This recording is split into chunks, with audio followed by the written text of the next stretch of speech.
Welcome to Dollars and Debt for October 2023. As always, I am Jason Suddy, and we're here to bring you market updates, all things mortgages, all things debt, and whatever else I feel like talking about at any given time. So this week, we had a big announcement in Canada, and that was the Bank of Canada announced that they're leaving the rates steady. So it was not really surprising news. I think a lot of us felt this would be another opportunity for them to leave it the way it is. There just seems to be a couple things. There's some economic indicators that things are slowing down. As well, the inflation came down. Some unemployment numbers aren't quite where we like them to be. So in a market where we're trying to get back to a bit more normal and slow it down, these are good things. The other side to that as well is that it's just the feelings that I get as someone that interacts with people all the time, especially with work. With being a mortgage broker, we are often really in people's finances. We see what they qualify for. We can see what kind of debts they're carrying.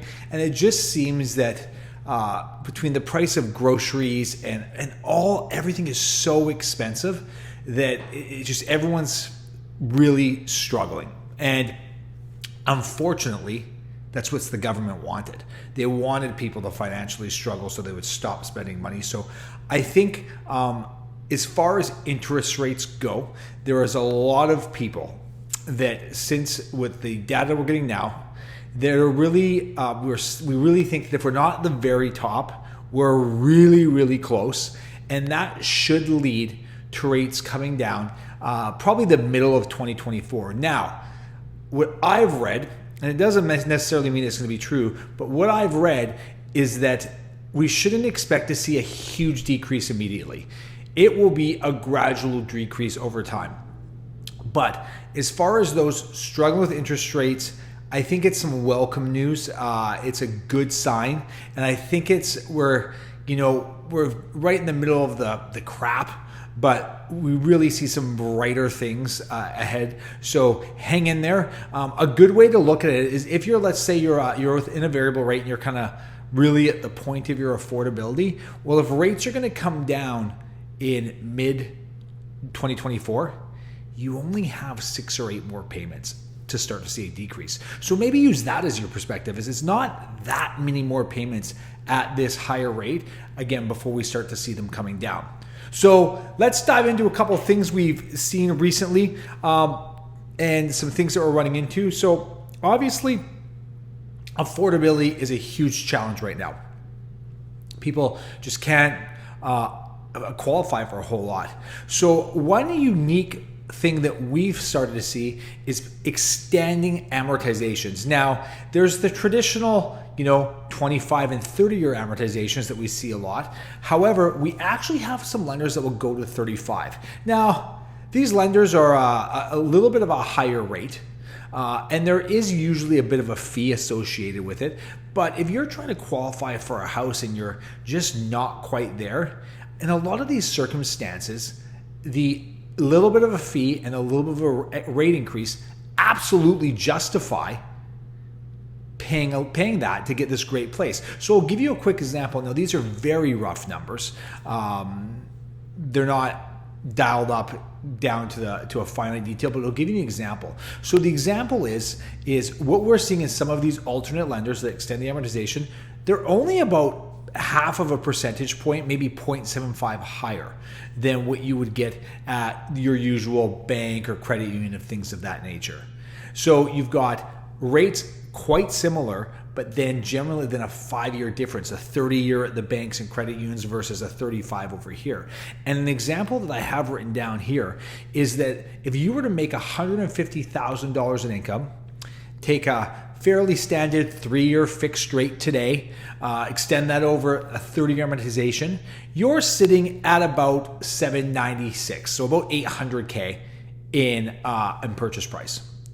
However, if you were to up that rate by just 0.5, 0.75, and extend it to 35 years, now you're staring at the mid-9s, 950, 960. So if you're really close, this might be the opportunity for you. So I think we've done about 3 or 4 of them in the last couple of weeks of people extending that amortization, getting into the house. So now a lot of the argument against this is the longer you amortize a loan, the more interest you pay. Absolutely accurate. That is a good thought and a valid objection. However, I think of it in 2 different ways. Moving is expensive. When you move, albeit take out first-time homebuyer benefits, but you have to often pay a big real estate bill, real estate fees to sell your place, and then you also have to pay property transfer tax to acquire your place. So in some cases, these are $30,000 to $50,000 in fees. So I would argue that are you better off paying a little bit more in interest, paying a little bit more in a fee, and to acquire the house you actually can stay in for a while? Or are you better to go down, live in the house for a couple of, the smaller place, the place that's not quite right, for a couple of years, list it, pay those real estate fees and property transfer tax, and then move in? A lot of times the argument is to get there sooner, right? The other piece of it is that we very rarely stick any of our clients into a very restrictive mortgage. So the reality is even though you would take a 35-year amortization on your contract, over the course of the mortgage, we would encourage you to prepay, to up your payments a little bit, and do things that will shrink the amortization. On top of that, once you move in and you come up for your first renewal, we could always switch you to a different lender, then reduce the amortization. Just because you take that 35 years day one doesn't mean we're locked into it for the rest of time. So if you are sitting there trying to qualify for a place and it's just not quite there, look at seeing if you can extend the amortization a little bit more, getting you into that bigger place and really just bringing the payments down for you a little bit. Another thing we wanted to bring up is a circumstance that we run into fairly regularly, and how it came about for us is we deal with a lot of RCMP transfers. And a lot of the times, sure, they'll stay within British Columbia, but sometimes they transfer out. Well, when you live in an extremely, quite frankly, expensive province like British Columbia, it's really hard to get in.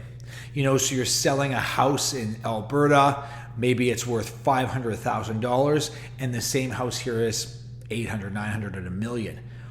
That's a real big jump. You sell that house, if it's 20% down in Alberta, it's not 20% down in BC. And so what I always tell people, if you leave BC, it's hard to get back in.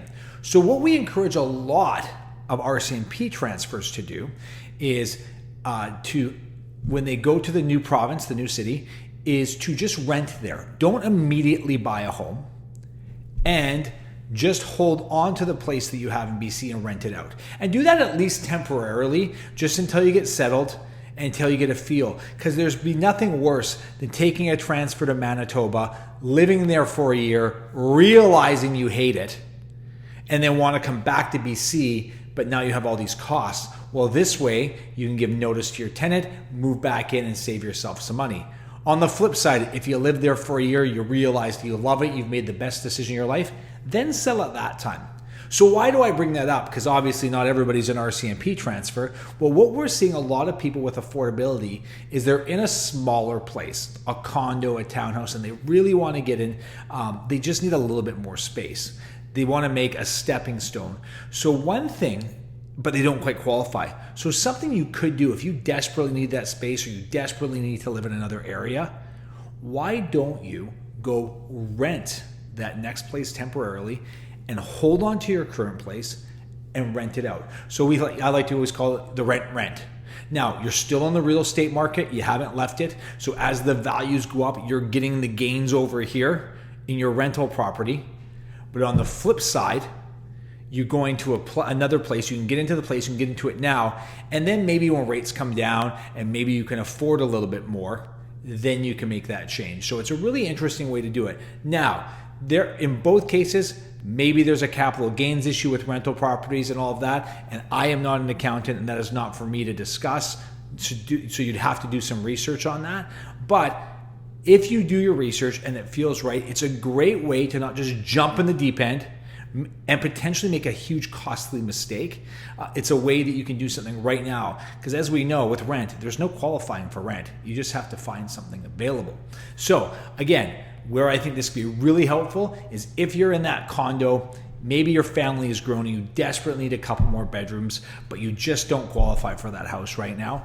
Maybe you could rent out that condo, live in a townhouse, put some time in there, a year or two.